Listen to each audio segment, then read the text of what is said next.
Hello everybody, in this tutorial I'll show you how to get the LED car batteries in 7 days to die.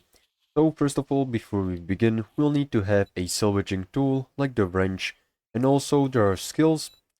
Go to skills, and inside of perception, the salvage operation skill is going to give us better yield and better efficiency at disassembling vehicles with the salvaging tool. Also make sure you've got the salvaging tool at the highest possible level, because this is also going to increase the yield of batteries that we will gather.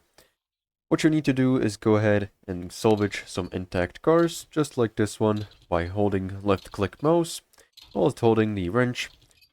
And there's not 100% chance that you'll get a battery. It is kind of rare, but if you just go around vehicles collecting them, it should be pretty easy to find.